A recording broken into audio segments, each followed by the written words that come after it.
क्या private hospital में लोगों की पॉकेट देखकर उनका बिल बनाया जाता है कि बीमारी देखकर? हर एक हॉस्पिटल आपने एक्सपेंडिचर के हिसाब से बनाता है कि वो जैसा है कि एक सर्जरी का बिल बस इतना है, वो सेम सर्जरी का बिल दूसरे हॉस्पिटल तो कम होता है। यही रूल्स हैं। अगर आपको ऐसा प्रॉब्लम है तो बाजू में सरकारी अस्पताल है, वहाँ पे जाइए। तो वो अभी वो उसका कुछ रेगुलेशन नहीं है, तो डिपेंड्स अपॉन द पेशेंट। अच्छा, गैस्ट्रिक प्रॉब्लम बहुत ज्यादा होती है आजकल। लोग कहते हैं मेरे यहाँ गैस चढ़ गई है, मुझे पैर में गैस आ गई है, मेरे पेट में गैस हो गई है, एसिडिटी। बेसिकली क्या हो गया है ना कि जैसा अभी एसिडिटी हम जो बोल रहे हैं ना, उसके बेसिक 3 वजह है, हरी, वरी एंड करी।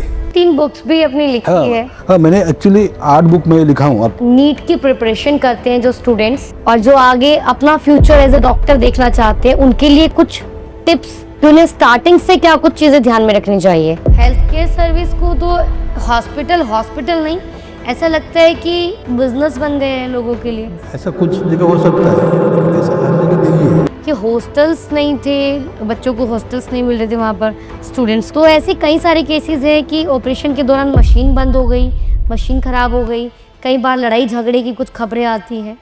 मैंने अभी ऑलमोस्ट मैं अगस्त 2025 को ज्वाइन करा हुई तो ऐसी, तब से मैं सुबह 6 बजे से रात 10 बजे तक उसको घूमते रहता हूँ पूरा, ओपीडी, आईपीडी, वार्ड। आपने वो मुन्ना भाई एमबीबीएस देखी? हाँ, देखी थी। कैसी लगी मूवी? नहीं, कब देखी थी, पहले या अभी? नहीं, पहले देखी थी। पहले देखी थी जब आप एकदम कॉलेज टाइम में। यस।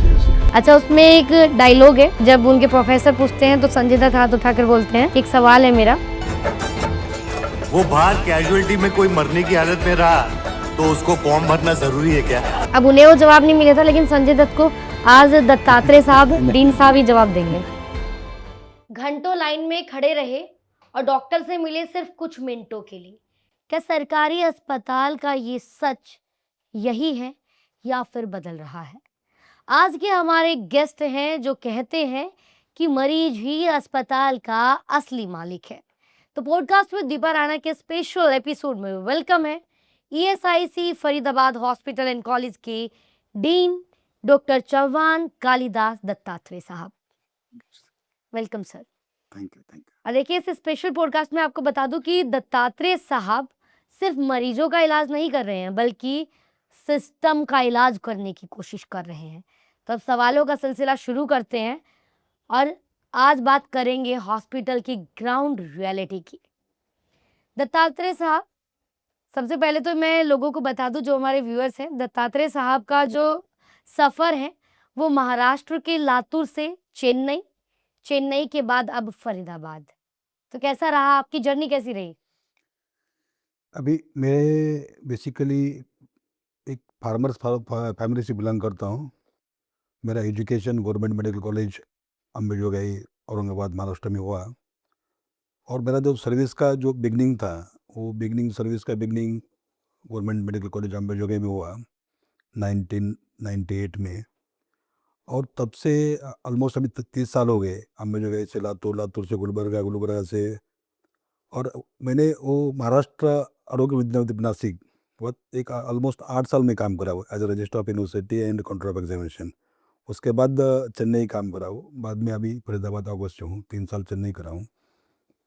तो मेरा जो एक्सपीरियंस है कि एक एजुकेशन में एक्सपीरियंस है, मेडिकल एजुकेशन में एक्सपीरियंस है, एक एडमिनिस्ट्रेशन में एक्सपीरियंस है। जैसे कि एक स्टेट लेवल का है यूनिवर्सिटी का, ऑलमोस्ट 8 साल का है, और अभी ये 3 साल चेन्नई की, और इधर का एक 8 महीने ऑलमोस्ट हॉस्पिटल एडमिनिस्ट्रेशन का एक्सपीरियंस है। तो ये जर्नी जो है कि अल्टीमेटली, जो मैं हमेशा बोलता हूँ कि education without action is meaningless and vision without education is illusion. दोनों चीज़ों लेकर मैं काम करता हूँ। आप कहते हैं दत्तात्रेय साहब कि लोगों को ज़्यादा देर नहीं लगनी चाहिए जब वो इलाज के लिए जाते हैं लाइन में, लेकिन ग्राउंड रियलिटी क्या है? सरकारी हॉस्पिटल्स में, ईएसआईसी हॉस्पिटल में भी अभी भी घंटों लाइन में लगना पड़ता है, और फिर डॉक्टर से जब ट्रीटमेंट की बारी आती है, कंसल्ट की बारी आती है, तो 2-3 मिनट में वो फ्री हो जाते हैं। नहीं, अभी पूरा माहौल कैसा हो गया हमारे देश का, जो ओवरऑल जो पब्लिक हॉस्पिटल्स है हमारे पास, कैसा है कि इंफ्रास्ट्रक्चर इंडिया में एक पब्लिक सेक्टर हॉस्पिटल है और बाद में प्राइवेट हॉस्पिटल है। और जब हम देखते कि गवर्नमेंट पब्लिक सेक्टर हॉस्पिटल, हम देखते कि क्या होना चाहिए, क्या नहीं होना चाहिए, तो जनरली पहले थोड़ा वो, जैसा भी नेशनल हेल्थ पॉलिसी हमारा जो इन देश का है 2017, उसमें यही फोकस करा है कि हमारे जो पब्लिक हॉस्पिटल है वो सुधरना चाहिए, अच्छी सेवा मिलना चाहिए। रहा सवाल अभी ईएसआईसी का, ईएसआईसी तो एक यूनिक ऑर्गेनाइजेशन है। जैसा कि हमारे देश का भी 150 करोड़ पॉपुलेशन है और हमारे देश में कितने बेड्स है, कितने डॉक्टर्स है, ये जो अभी सब हम जब हिसाब करते हैं ना, जैसा कि WHO था कि 1000 पॉपुलेशन में एक डॉक्टर होना चाहिए। अभी हमारे देश में 17 लाख आयुर्वेद के डॉक्टर्स है, 18 लाख ये आयुष के डॉक्टर्स है। तो हम तो रेशो अचीव करा है। अभी कोई प्राइवेट सेक्टर में काम करते हैं, कोई पब्लिक सेक्टर में काम करता है, जैसा कि गवर्नमेंट में काम करता है। अभी ये काम करते टाइम क्या हो जाता है कि हम हमेशा क्या कंपेयर करते हैं कि क्वालिटी ऑफ केयर या प्राइवेट हॉस्पिटल में कैसा मिलता है और गवर्नमेंट में क्या सेवा मिलता है। हमारे पास जो रहते हैं हम अभी कॉर्पोरेट हॉस्पिटल गए थे, वहाँ ऐसा था, हमारे पास इधर गवर्नमेंट में ये नहीं है, ऐसा हमेशा सोचते हैं। तो मैं जब ये चेन्नई ज्वाइन करा ईएसआईसी मेडिकल कॉलेज हॉस्पिटल, तो वहाँ मैं यही फोकस करा, हमारा कॉर्पोरेट हॉस्पिटल का लुक कॉर्पोरेशन हॉस्पिटल आना चाहिए। कॉर्पोरेट हॉस्पिटल का लोग corporation hospital, ESIC corporation hospital आना चाहिए। लेकिन ग्राउंड रियलिटी ये नहीं है। नहीं, जिस इंसान के पास चॉइस होती है कि प्राइवेट हॉस्पिटल में जाएं या फिर ईएसआईसी में, वो ज्यादातर लोग अगर पैसा है तो वो प्राइवेट को चुनते हैं। मैं यही बोल रहा हूँ ना, जो प्राइवेट का जो प्रैक्टिस, जो ट्रीटमेंट का जो मेथड है या गवर्नमेंट का जो मेथड, उसमें कुछ फर्क नहीं है। लोग को अभी जो अपोलो हॉस्पिटल में जाओ, वहाँ भी लोग वेट करते हैं ना, वेटिंग नहीं करते। ऐसा नहीं है कि जाने के बाद इमीडिएटली उनको हो जाता है, ऐसा ऐसा नहीं है। इधर क्या हो जाता है कि वहाँ जो जाते तो मैक्सिमम पीपल आर लिटरेट, जो अपोलो कॉर्पोरेट हॉस्पिटल में जा रहे हैं तो they are from the well to families. इधर आ रहे हैं तो पूरा वो जो हमारा जो वर्ग है, जो कामगार वर्ग है, वो हमारे पास आ रहा है। इसके लिए हमने जो अगर देखेंगे हम, जैसा कि मैं बोला, तो वे चेन्नई में भी था, तो वहाँ एक 10 बेस्ट प्रैक्टिस स्टार्ट करा था पेशेंट के लिए। तो उसमें से एक बेस्ट प्रैक्टिस था कि कम्युनिकेशन विद पेशेंट। इधर भी हम स्टार्ट करें अभी। तो क्या है, पेशेंट को, मरीज को मालूम नहीं होता एग्जैक्टली कि हमको क्या करना है, क्या जाना है, हमको क्या प्रॉब्लम है, क्या नहीं है। अभी हमारे हेल्थ केयर में सबसे इम्पोर्टेंट क्या है कि फर्स्ट डायग्नोसिस इम्पोर्टेंट और सेकंड ट्रीटमेंट। ट्रीटमेंट के बारे में लोगों को क्या लगता है कि हमको ये मेडिसिन मिला, ये मेडिसिन नहीं मिला, ये मिला तो यही।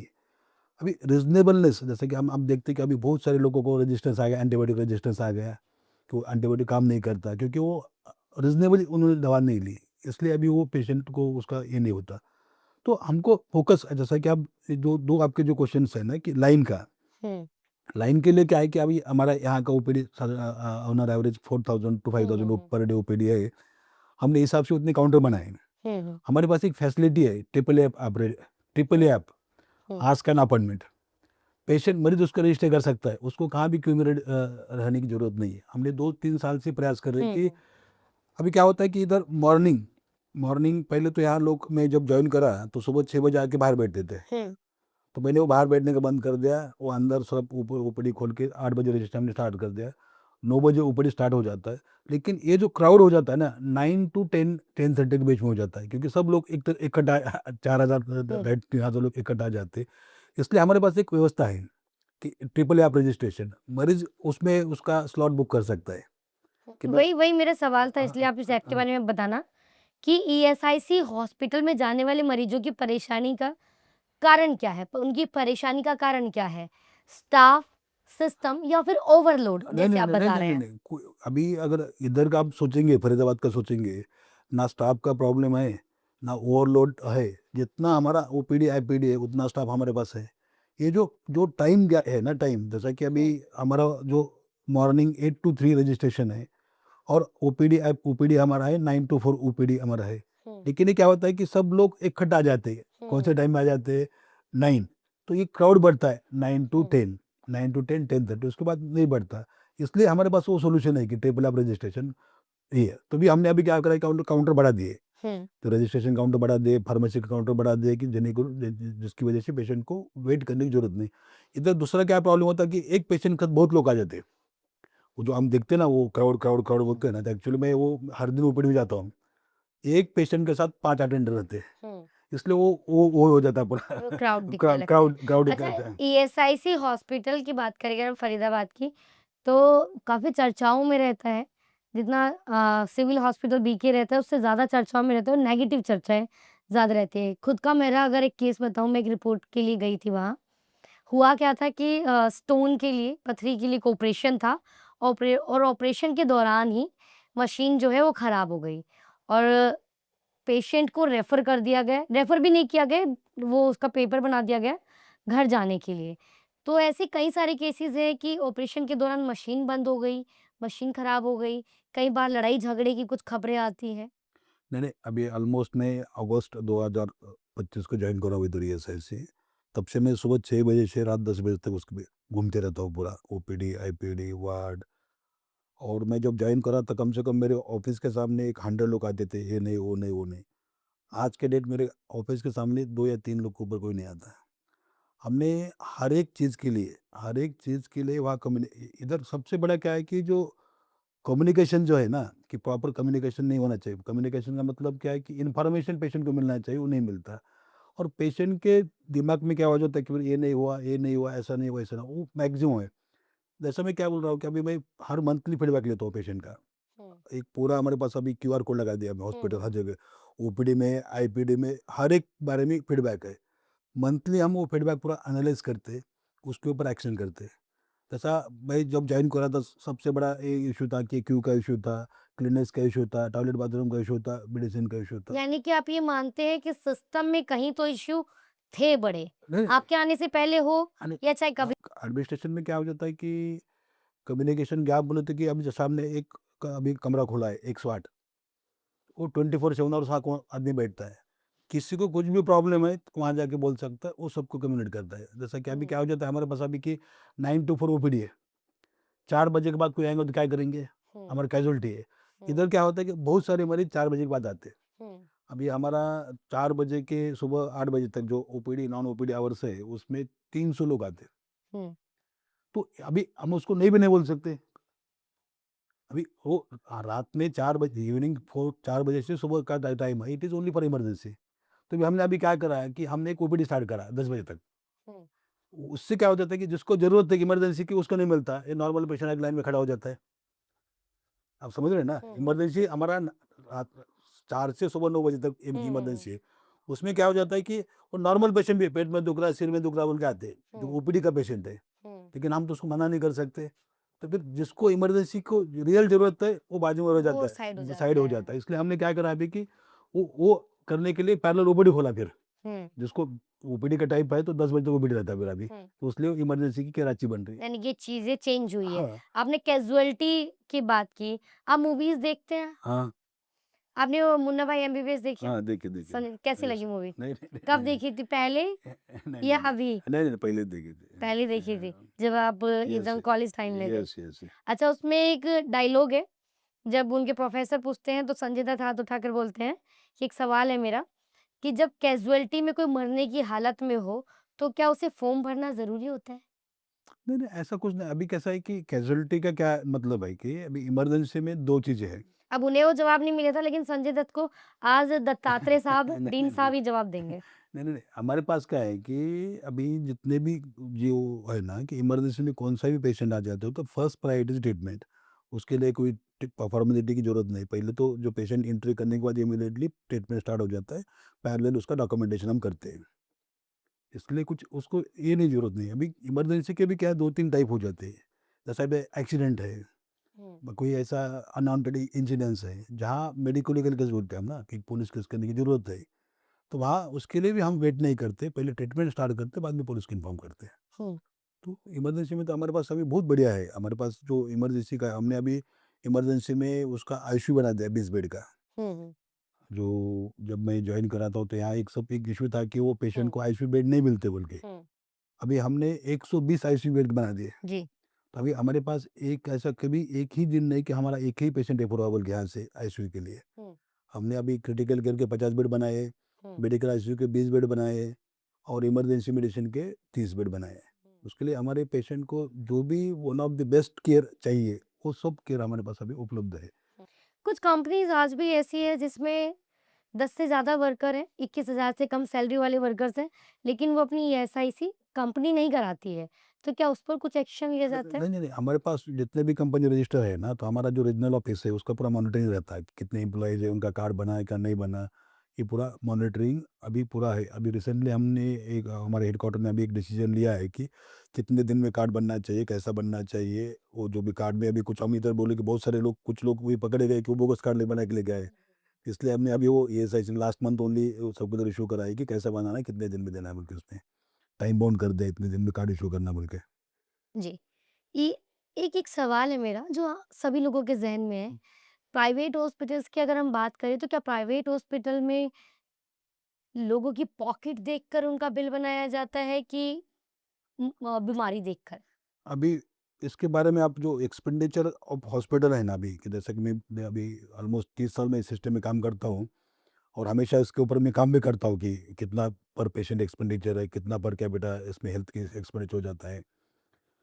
तो एक 10 साल पहले हमारे देश में आउट ऑफ पॉकेट में तो खुद खर्चा कर रहे हैं, ऐसा एक्सपेंडिचर करने वाले 60% लोग थे।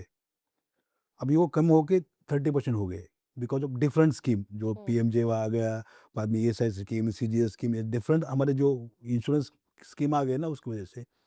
रहा सवाल कि प्राइवेट हॉस्पिटल में बिल कैसा बनाते हैं, अभी वो कैसा है कि डिपेंड करता है हमारे पास जो जो रूल्स होना चाहिए कि कितना किसको चार्ज करना चाहिए, वो नहीं है अभी इंडिया में। कि अभी वो अभी रिसेंटली वो चल रहा है, उसके ऊपर डिस्कस चल रहा है कि वो हॉस्पिटल का कौन से डिसीज़ को कितना बिल होना चाहिए, कितने सर्जरी को कितना बिल होना चाहिए, वो अभी डिस्कशन है। लेकिन आज के डेट में किसी को ऐसा डिमार्केशन नहीं है कि वो हर एक हॉस्पिटल अपने एक्सपेंडिचर के हिसाब से बनाता है कि वो जैसा है कि एक सर्जरी का बिल बस इतना है, वो सेम सर्जरी का बिल दूसरे हॉस्पिटल तो कम होता है।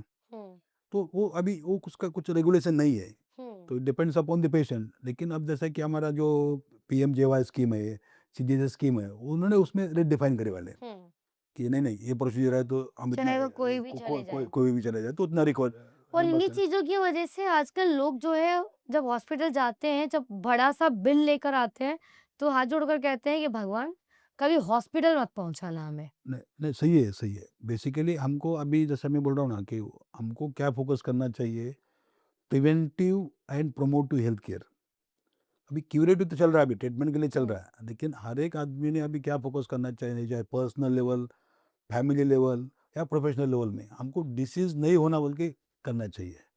Preventive and promotive health care में फोकस करना चाहिए। अभी इवन हमारा जो नेशनल हेल्थ पॉलिसी जो है इंडिया का 2007, उसमें यही मेंशन है कि हमारा फोकस क्या होना चाहिए अभी, कि preventive and promotive health care. Treatment तो अभी डिसीज होने के बाद हमको करना ही पड़ेगा ना, ट्रीटमेंट तो उसके लिए करना ही पड़ेगा। अभी ट्रीटमेंट करने के लिए जैसे कि डिफरेंट ऑप्शन है हमारे कंट्री में, कि जैसा जिसके पास ये इंश्योरेंस का है तो वो इंश्योरेंस है, जो प्राइवेट इंश्योरेंस है, गवर्नमेंट इंश्योरेंस है, डिफरेंट स्कीम है, जैसे ESI स्कीम है, CGS स्कीम है, PMJY है, ऐसे बहुत सारी स्कीम और लास्ट 10 साल में आए हुए हैं। इससे लोगों को बेनिफिट बहुत अच्छा मिल रहा है। मैं देखता हूँ कि अभी अभी कैसा है कि हमारा डिसीज़ का फोकस चेंज हो गया है। जब हम पढ़ते थे उस टाइम डिसीज़ कौन सा था, इन्फेक्शियस डिसीज़ थे, डायरिया, डिसेंट्री डिसीज़ थे। अभी डिसीज़ का पैटर्न पूरा चेंज हो गया है। अभी नॉन कम्युनिकेबल डिसीज़ हो गया, डायबिटीज़ हो गया, हाइपरटेंशन हो गया, हार्ट डिसीज़ हो गया, कैंसर, ये बीमारी का जी। पैटर्न बढ़ गया है। अभी उसमें कैसा है, जैसा कि अभी देखो लास्ट अगर हम सोचेंगे एक 8-10 साल में, तो PMJY जो जन औषधि आ गई मार्केट में, अगर वहाँ का जो मेडिसिन का कॉस्ट है बहुत बहुत मिनिमम कॉस्ट है, एनीबडी कैन अफोर्ड इट।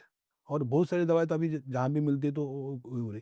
अभी लोगों के दिमाग में क्या बैठा है कि हम वो कंपनी की दवा देंगे तो हम इफेक्टिव है, अगर हम ये जन औषधि की दवा इफेक्टिव नहीं है। ऐसा बिल्कुल नहीं है। हमारे जो दिमाग में लोगों को, पेशेंट की या सोसाइटी के दिमाग में क्या बैठा है कि हम ये कंपनी की दवा देंगे तो इफेक्टिव है और ये कंपनी की दवा इफेक्टिव, या किसी को लगता है कि वो सोशल स्टैंडिंग लगता है कि नहीं मैं ये जो ना दवा खाऊंगा तो मैं थोड़ा सोशल स्टेटस कम हो जाएगा। ऐसा नहीं, बेसिकली सबसे अच्छा और इफेक्टिव दवा कौन सी है, तो हमारे जन औषधि वाली है। उसकी पूरी टेस्टिंग सब हो जाता है। ऐसा कुछ भी नहीं कि वहाँ जैसा कि हम बोले पेन किलर है, कि हम मार्केट में जाके कोई पेन किलर ले रहे और जन औषधि दे रहे, उसमें कुछ इफेक्ट्स में कुछ भी फर्क नहीं है। लेकिन हमारी सोच में फर्क है, समाज को सोच में फर्क है। इसलिए वो अफोर्डेबल हेल्थ हेल्थ केयर बोलते हैं ना, जैसा कि access of health care, equity, quality, affordability, ये जो 5 pillars of the health care system के है ना, वो सब इफेक्टिव है। लेकिन लोगों ने भी थोड़ा उनका जो सोच का तरीका है ना बदलना चाहिए, एक्सेप्ट करना चाहिए। अफोर्डेबल तो रहा ही नहीं ना। हेल्थ केयर सर्विस को तो हॉस्पिटल हॉस्पिटल नहीं, ऐसा लगता है कि बिजनेस बन गए हैं लोगों के लिए। ऐसा कुछ जगह हो सकता है, लेकिन ऐसा हर जगह नहीं है। आज भी हम हमारा देश का हेल्थ केयर कंपेयर करते हैं कि डेवलप कंट्री से। आप डेवलप कंट्री में जाओ, आपको सुपर स्पेशलिटी का अपॉइंटमेंट 6-6 महीने नहीं मिलता। हमारी कंट्री में तो इमीडिएटली अपॉइंटमेंट मिलता है, डॉक्टर अवेलेबल से उसको ट्रीटमेंट मिल जाती है। अभी जो मेडिकल टूरिज्म जो हमारे इंडिया का बढ़ रहा है ना, जो पेशेंट दूसरे कंट्री में उनके पास ये नहीं मिलता, क्या नहीं मिलता, अपॉइंटमेंट नहीं मिलता, वो हमारे पास आके ऑपरेट कर रहे हैं।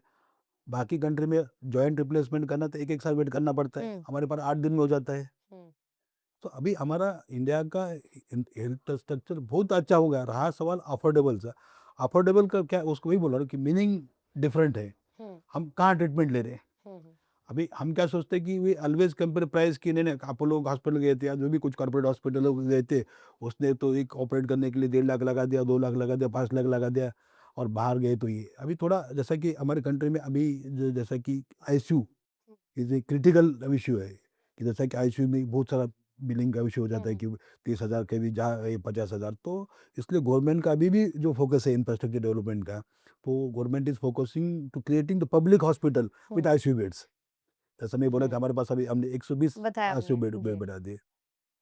अच्छा, ईएसआई से कॉलेज की अगर हम बात करें, कुछ टाइम पहले एक मुद्दा उठा था कि हॉस्टल्स नहीं थे, बच्चों को हॉस्टल्स नहीं मिल रहे थे वहाँ पर स्टूडेंट्स को। नहीं नहीं नहीं, अभी कैसा है कि ये अभी जो ESIC फरीदाबाद स्टार्ट हुआ, वो एक यूजी मेडिकल कॉलेज बोल के स्टार्ट हुआ, अंडर ग्रेजुएट MBBS।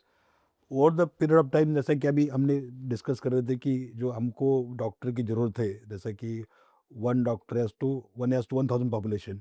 इसलिए जब गवर्नमेंट ऑफ इंडिया जैसा एक स्कीम लेके आया कि चलो हम एक नंबर ऑफ सीट बढ़ा देंगे, बच्चों को भी एडमिशन मिल जाएगा, और हमारा जो देश का भी जो रिक्वायरमेंट ऑफ डॉक्टर पूरा हो जाएगा। तो ये पहले क्या था, बहुत नॉन स्ट्रिक्ट थे कि ये होना तो हम परमिशन देंगे, कॉलेज स्टार्ट करने का तो नहीं देंगे। अभी इधर अभी प्राइवेट कॉलेज का बहुत सारा बढ़ रहा था, बच्चे बहुत इतने देखो अभी नीट को 17-18 लाख बच्चे बैठते हैं, जी, तो सब बच्चे को तो एडमिशन नहीं मिल रहा। बिल्कुल। हमारे बच्चे जो किधर जा रहे हैं, वो चाइना जा रहे हैं, हमारे हम्म। बच्चे आउट ऑफ कंट्री जा रहे हैं, रशिया जा रहे हैं, इधर जा रहे हैं, फिलीपीन जा रहे हैं, ये करने के लिए। इसलिए गवर्नमेंट ऑफ इंडिया के वो ये कि हमारे जो भी गवर्नमेंट हॉस्पिटल्स है, वहाँ हम सीट बढ़ा देंगे, जिसकी वजह से हमको जो डॉक्टर रिक्वायरमेंट वो भी पूरी हो जाएंगी, और हमारे जो बच्चे, इंडिया के बच्चे बाहर जाके पैसा खर्चा कर रहे हैं, या जो जो मिडिल क्लास फैमिली से बच्चे हैं, वो मेडिकल एजुकेशन पूरा कर सकेंगे। इसलिए हमें वो सीट बढ़ा दी हर कॉलेज में। वैसा जैसा कि भाई 100 था, अभी 150 हो गया, हमारे पास हो गया। पीजी का बढ़ा दिए, सुपर से बढ़ा दिए। अभी ये जो हॉस्टल के जो अभी जो पैरेलली जो इशू है ना कि हॉस्टल इंफ्रास्ट्रक्चर बढ़ाना चाहिए, वो शुरू है, अभी वो हमने वो फाइनल कर दिया। तो इंफ्रास्ट्रक्चर बनाने के लिए थोड़ा टाइम लगता है ना, गवर्नमेंट सिस्टम में तो लैंड एक्विजिशन है, बाद में कंस्ट्रक्शन प्लान है, वो तो पैरेलली हम डेवलप कर रहे हैं उसको। जी।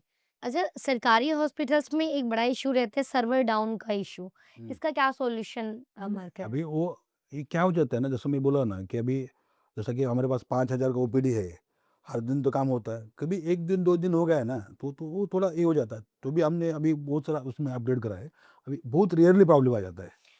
गवर्नमेंट हॉस्पिटल्स में डॉक्टर्स की कमी दिखाई दे रही है। नहीं नहीं नहीं, अभी तो कोई गवर्नमेंट हॉस्पिटल में इतना कुछ सिग्निफिकेंट डॉक्टर्स की कमी नहीं है। पहले थी, लेकिन ऑलमोस्ट अभी हर स्टेट में, या फिर हमारे जितने भी ESIC के हॉस्पिटल है, मैक्सिमम डॉक्टर्स है, ऐसा नहीं बोल के नहीं है। अभी जो जैसा एक्सपेक्टेशन है ना सुपर स्पेशलिस्ट डॉक्टर की, जैसा कि हम हमेशा सोचते हैं कि कार्डियोलॉजिस्ट चाहिए, न्यूरोलॉजिस्ट चाहिए, नेफ्रोलॉजिस्ट चाहिए। अभी हो गया कैसे कि लोगों के दिमाग में ये पक्का बैठ गया कि मेरा पेट में दुख रहा तो मुझे सर्जन नहीं देखना चाहिए, मुझे वो गैस्ट्रोएंटरोलॉजिस्ट देखना चाहिए। इसलिए लोग सोचते हैं कि उसकी कमी बोल के।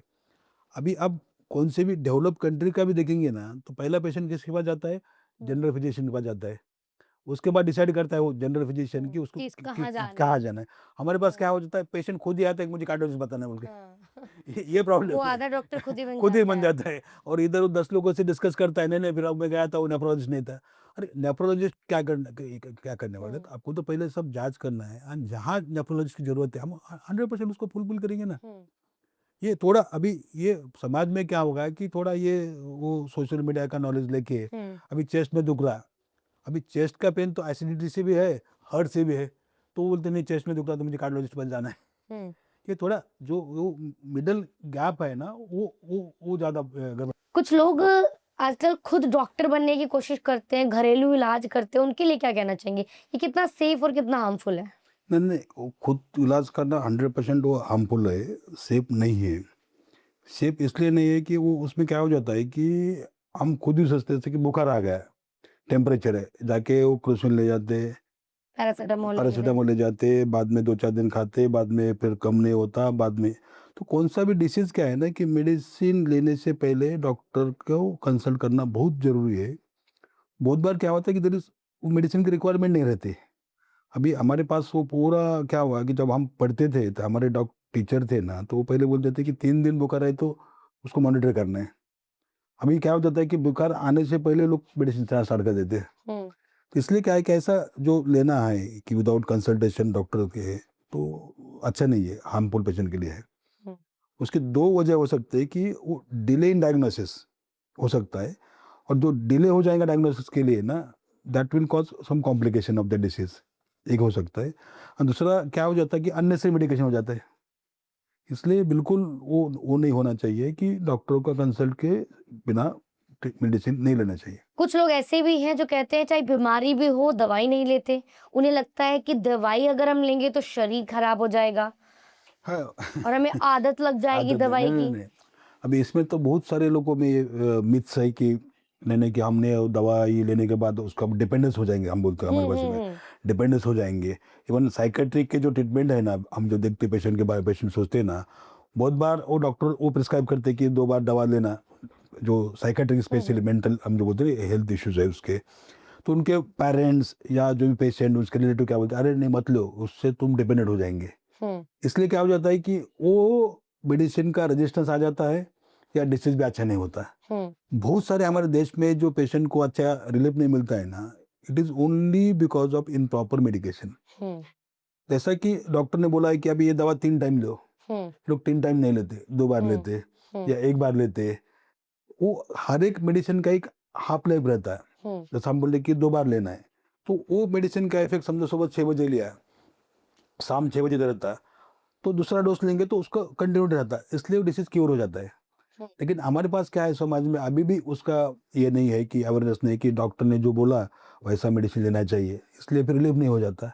बाद में और नहीं नहीं नहीं, डॉक्टर साहब तो हमने मेडिसिन लिया रिलीफ नहीं मिला बोल के। ये समाज में ये बहुत बहुत इम्पोर्टेंट है कि आपके माध्यम से कि समाज में ये मैसेज जाना चाहिए कि जो भी डॉक्टर के इंस्ट्रक्शन है फॉलो करो।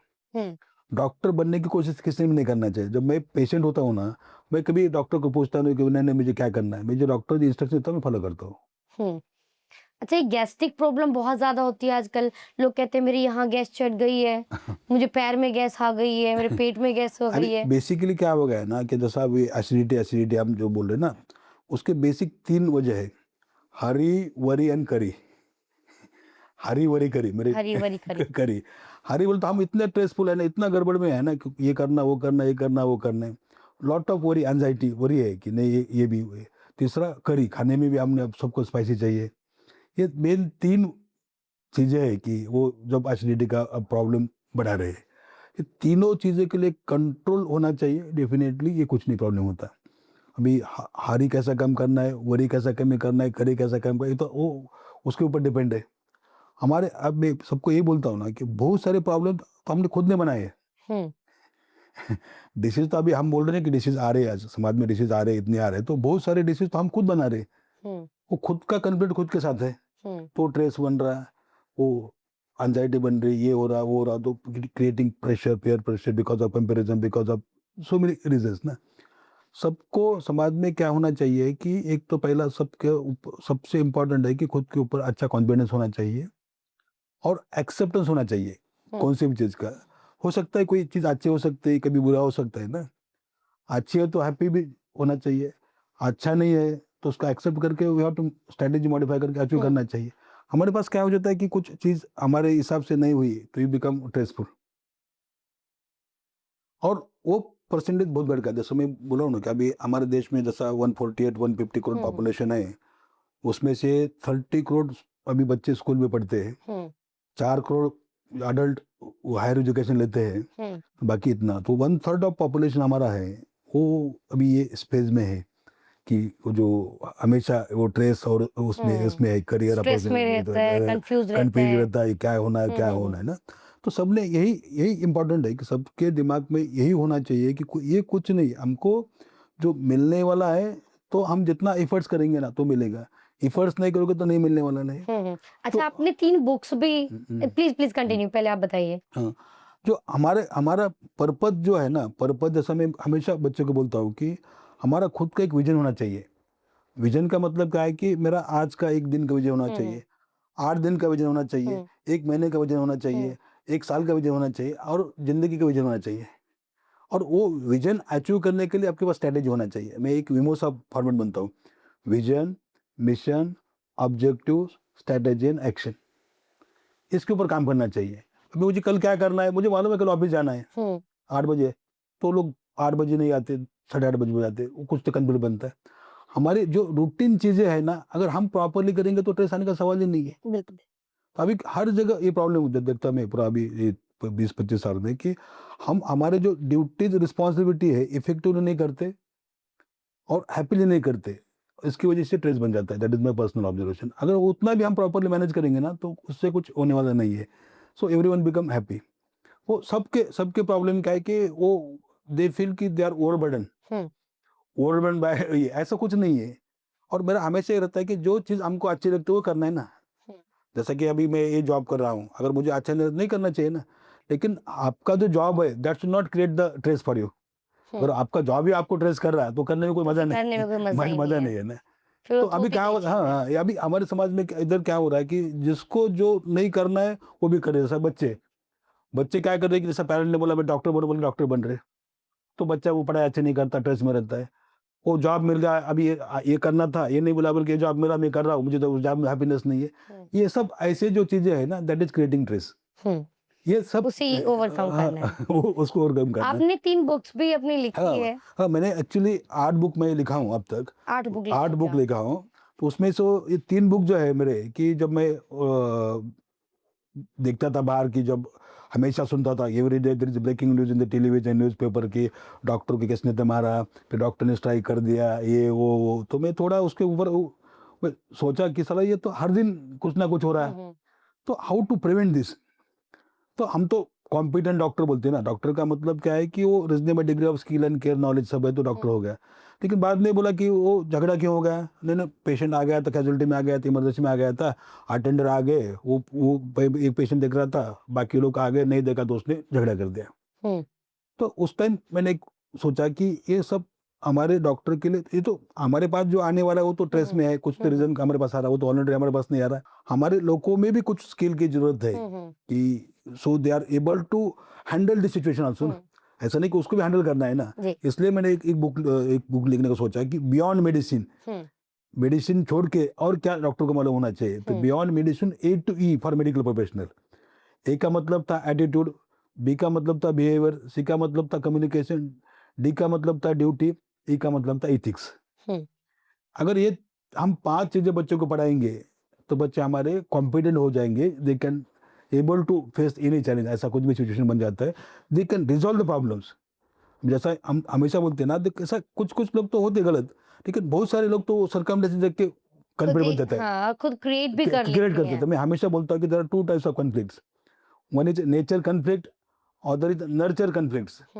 नेचर बोलो तो इनबॉर्न और नर्चर बोलो तो जो सराउंडिंग की वजह से बन गए, कॉन्फ्लिक्ट बन गए। तो इसके लिए सबसे बेस्ट माध्यम क्या है कि ये फॉलो करो, ये सब प्रिवेंट हो जाएगा। ये बाद में पेशेंट को भी लिए मैं बुक लिखा हूँ, बीइंग पेशेंट, पेशेंट ने भी फॉलो करना है। तीसरा जो हमारे स्टूडेंट्स है उनके लिए भी एक बुक लिखा हो, सेम ए टू ई, उनका भी जो हम बच्चे पढ़ाएंगे ना तो ये सब सीखना चाहिए, बाद में they are able to face the situation. ये तो इसकी ये बहुत बहुत बहुत अभी हमारे इसमें जो समाज में सबसे बड़ा जो बिग प्रॉब्लम है, it is a communication gap. जो मालूम होना चाहिए वो मालूम नहीं, इसलिए वो कन्फ्लिक्ट बन जाता है। जैसे हमको खुद को भी है कि मुझे अभी ये करना है लेकिन मुझे मालूम नहीं, तो इट क्रिएट्स कन्फ्लिक्ट। तो communication is the best means of conflict resolution. इसलिए मैं एक बुक अभी पब्लिश करने वाला हूँ, उसमें ये है कि communication health care for medical professionals. तो ये सबको कम्युनिकेशन प्रॉपरली करते आना चाहिए। अभी पेशेंट क्यों झगड़ा क्यों होता है कि if you provide information about disease, information about diagnosis, information about treatment, information about complication of treatment, information about the alternative line of treatment. अगर हम पेशेंट को देंगे या रिलेटिव को बोल देंगे तो कोई कंप्लेंट नहीं बनेगा ना. बिल्कुल. अभी क्या होता है कि उनके पास ये इन्फॉर्मेशन नहीं जाती, बाहर जाके कोई तो बोलता अरे नहीं वो तो डॉक्टर अच्छा नहीं, पर ये नहीं हुआ ये नहीं हुआ, तो इट क्रिएट द कन्फ्लिक्ट्स. वो नहीं होना बोल के कम्युनिकेशन प्रॉपरली होना चाहिए. हम अभी जैसे कि अभी हम इधर भी स्टार्ट करें, मैं चेन्नई भी स्टार्ट करा था कि हमारे जो नर्सिंग ऑफिसर है वार्ड में सब पेशेंट को सामने एक ये सब इन्फॉर्मेशन ये दे दे, कम्युनिकेशन कर देते पेशेंट के साथ. एक सवाल मेरा, जो नीट की प्रिपरेशन करते हैं जो स्टूडेंट्स और जो आगे अपना फ्यूचर एज ए डॉक्टर देखना चाहते हैं, उनके लिए कुछ टिप्स कि उन्हें स्टार्टिंग से क्या कुछ चीज़ें ध्यान में रखनी चाहिए? अभी मैं ऑलमोस्ट ये 30 साल में देखता हूँ बच्चे फील्ड में.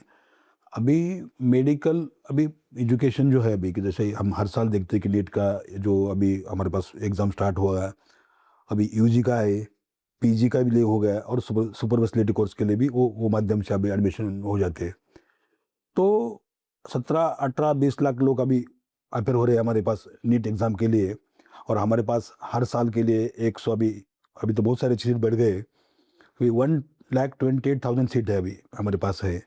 तो बच्चे क्या करते बेसिकली, बच्चे जैसा में मतलब कि अभी वो रूरल है, अर्बन है, या फिर वो थोड़ा मीडियम सिटी से आ जाते, उनके पास क्या फैसिलिटीज़ है. अभी मैं खुद ही बोलता हूँ, मेरे लिए बोलता हूँ, मेरे बारे में बोलता हूँ कि I am from small village. My parents are the farmers family. मैंने कभी खुद ने भी नहीं सोचा था कि मैं डॉक्टर बनूंगा बोल के.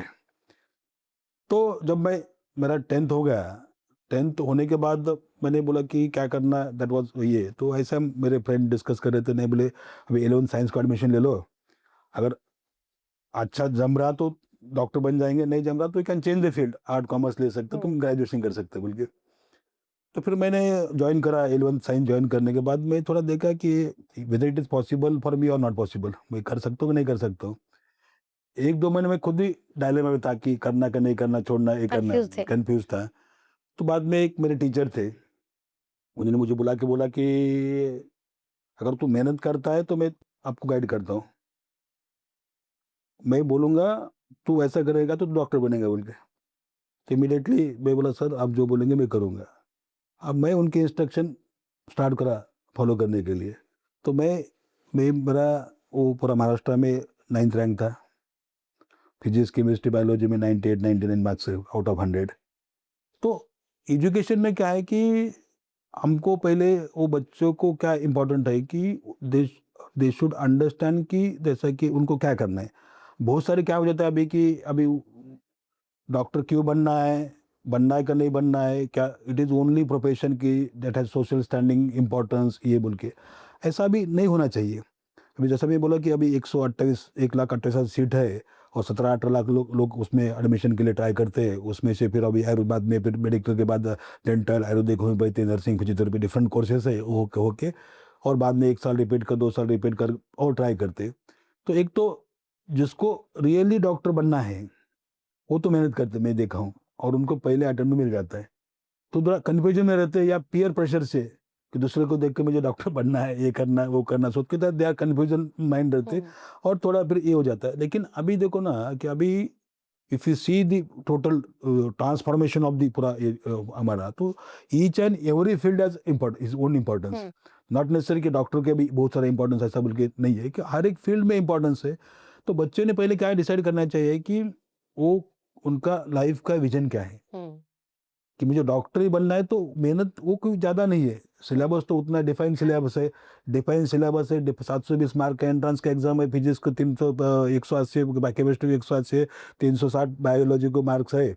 और बच्चे क्या करते बायोलॉजी ईजी तो 360 मिलाना का ट्राई करते, केमिस्ट्री ईजी बाद में फिजिक्स आ जाता है, फिजिक्स डिफिकल्ट बोल के ये कर जाते. तो ऐसा नहीं होना चाहिए कि सबसे पढ़ाई करने का जो अप्रोच है ना बहुत इंपॉर्टेंट है. जैसे मैं क्या बोलता हूँ कि जब हम थे उस टाइम क्या था कि वो रोट लर्निंग था कि क्वेश्चन है उसका आंसर लर्न करो और जाके एग्जाम में लिखो. अभी वो नहीं होना चाहिए. अभी हमारा पढ़ाई कैसा होना चाहिए, पढ़ाई का मतलब है कि अंडरस्टैंड होना चाहिए, कंसेप्ट प्रैक्टिकल होना चाहिए, अंडरस्टैंडिंग जैसा हम बोल रहे कि 1 + 1 = 2, ये हुआ रोट लर्निंग. 1 + 1 = 0 या 1 + 1 = 3, ये एंगल से पढ़ना चाहिए। तो वो परफेक्टली दैट माइंड जो ना हमारी जो स्किल है ना, कॉग्निटिव स्किल है, अफेक्टिव स्किल है एंड साइकोमोटर स्किल है, एजुकेशनल ऑब्जेक्टिव बोलते हैं ना। कॉग्निटिव स्किल का मतलब क्या होता है कि हमको नॉलेज गेन करना है। अफेक्टिव स्किल का मतलब क्या होता है, हमको फीलिंग आना है। साइकोमोटर स्किल का क्या होता है कि हमको प्रैक्टिकली करना है। ये तीनों दिमाग में रख के पढ़ाई करना चाहिए, तो वो उसको ट्रेस नहीं आता। अभी बच्चे क्या करते हैं कि अभी वो जो कॉम्पिटिटिव एग्जाम में क्या हुआ कि सब एमसीक्यू रहते हैं, कि जैसे मैं बोला कि अभी जैसा फिजिक्स को 180 मार्क है, केमिस्ट्री को 180 मार्क है, 360 बायोलॉजी के मार्क्स है, बाद में 720 में से 500 550 मिलने के बाद गवर्नमेंट मिलेगा, नहीं तो फिर प्राइवेट जाना पड़ेगा, नहीं मिलेगा। तो इसमें क्या होता है कि बच्चे वो बायोलॉजी में बहुत सारा फोकस करते हैं कि नहीं वो उसमें क्या है कि कोई एप्लीकेशन ऑफ माइंड नहीं है, सीखना है, लर्न करना है, कॉग्निटिव है पूरा, इसलिए वो ज़्यादा फोकस करते हैं। फिजिक्स में क्या है कि वो प्रॉब्लम्स है, सो ये तो लेवल ऑफ डिफिकल्टी रहता है ना। तो कौन से एग्जाम में क्या हो जाता है कि जनरली जो आउट ऑफ 100% रहता है ना, जो मार्क्स रहते हैं, एक 50-60% एवरीवन कैन सॉल्व। वो डिफिकल्टी लेवल रहता है, 3 लेवल का डिफिकल्टी लेवल रहता है। लेवल 1 तो 50-60% एवरेज क्वेश्चन रहते हैं, जैसे कि 1 + 1 = 2। दूसरा एक डिफिकल्ट लेवल रहता है सेकंड, जो 20% रहते हैं, 1 + 1 = 3। और जो मोस्ट डिफिकल्ट है 1 + 1 = 0। तो they can apply their mind. ये तीनों रहते हैं, affective, cognitive, affective, psychomotor, 3 skill के ऊपर जो क्वेश्चन रहते हैं। इसलिए क्या है कि रोट लर्निंग अभी नहीं होना चाहिए। एक जमाना था कि जैसा वो ब्रिटिश ने ही करा ना, ब्रिटिश ने जो एजुकेशन सिस्टम हमारा बदला ना, तो रोट लर्निंग टाइप था, उसे चेंज करना पड़ेगा। हाँ, टीचर सेंट्रिक था। अभी हम जो बोल रहे हैं ना कि now we are shifting from teacher center teaching learning to the student center. तो बच्चे ने क्या करना चाहिए, बच्चे ने अच्छी तरह से समझ के पढ़ना चाहिए, अंडरस्टैंडिंग करके पढ़ना चाहिए, इसलिए उसको लर्न करने की जरूरत नहीं। अभी तो पहले क्या था, जब हम पढ़ते थे ना तो 10th तक कुछ नहीं था। अभी तो जो अभी 11-12 का सिलेबस है ना, अभी जो नीट को बच्चे बैठते हैं ना, उसमें से 50-60% अभी 5th से स्टार्ट हो जाता है। वो बेसिक बोन्स है, जो फिर सिस्टम है, कार्डियोवास्कुलर सिस्टम, सब सिस्टम 5th से थोड़ा थोड़ा तो उनको मालूम है, ऐसा नया कुछ नहीं है। जब हम जब पढ़ते थे ना, तब हम एकदम नया था, डायरेक्ट नया था। इनके लिए ऐसा कुछ नहीं है, इनको पूरा खाली अंडरस्टैंड करके और थोड़ा प्रॉपर प्लानिंग। बहुत सारे मुझे कल एक पेरेंट का मुझे फोन था, डॉक्टर साहब बोले मेरा भी बच्चा है, भी वो 1 महीने के बाद आए, आपके पास कुछ स्ट्रेटेजी है क्या अभी और कुछ रिवाइज करने के? स्ट्रेटेजी क्या होता है कि जैसा मैं बोला ना कि जैसा कि हम हमेशा क्या होता है कि लर्निंग का भी पैटर्न होता है, easy to difficult, not difficult to easy. Learning में, पढ़ाई में कैसा होना चाहिए कि इजी टू डिफिकल्ट जाना चाहिए। जितना इजी है, अभी समझो कि अभी एक 10 चैप्टर है, 10 चैप्टर में 5 चैप्टर हमारे इजी है, तो 5 चैप्टर करके खत्म कर देना, तो उसको ट्रेस नहीं रहेगा। जो मैक्सिमम टाइम जो डिफिकल्ट उसको लगते हैं ना, उसके ऊपर वो पूरा अंडरस्टैंड करेगा, समझ के लेके रहेगा, बाद में करेगा, तो उसको क्या वो रोट लर्निंग करने की जरूरत नहीं। जब तक अभी वही होता है ना, एमसीक्यू में क्या हो जाता है कि अभी जो तो मतलब हमें अभी रूट लर्निंग से ऊपर उठकर प्रैक्टिकली ये पूरा समझ के हमें समझ के पढ़ाई अंडरस्टैंड करके फिर करना पड़ेगा। तो यही कुछ चीजें बहुत ज़रूरी है, जो नीट एग्ज़ाम के लिए अपनी प्रिपरेशन कर रहे हैं उनके लिए ध्यान में जो रखनी चाहिए। बाकी मुझे लगता है कि आपकी जो स्ट्रेटेजी है, जो प्लानिंग है, जिस तरीके से आपने नीट स्टूडेंट्स को बताई, वो वाकई उनके लिए कारगर साबित होगी। तो हमने आज बात की ईएसआई हॉस्पिटल के डीन डॉक्टर चौहान कालिदास दत्तात्रेय साहब से। सर, आपको कैसा लगा ये पॉडकास्ट? बढ़िया बढ़िया बढ़िया। मुझे लगता है हमारे सारे क्वेश्चंस कंप्लीट हो चुके हैं ऑलमोस्ट। और आगे अगर आपके भी फ्रेंड्स या आपके फैमिली में कोई नीट प्रिपरेशन कर रहा है या ईएसआईसी हॉस्पिटल से आपको कोई भी जानकारी चाहिए हो, तो इस पॉडकास्ट में आपको पूरी जानकारी यही मिलेगी। और हम मिलेंगे आपसे अगले पॉडकास्ट, अगले एपिसोड में। लेकिन दत्तात्रेय साहब का जो विज़न है कि ईएसआईसी हॉस्पिटल को सिर्फ हॉस्पिटल को इलाज के लिए नहीं, बल्कि भरोसे के लिए भी जाना जाए। और हम यही विश करेंगे कि इनका जो ये मिशन है ये ज़रूर सक्सेस हो। और आप हमें बताइएगा कि आपको हमारा ये पॉडकास्ट कैसा लगा। फिलहाल के लिए इतना ही।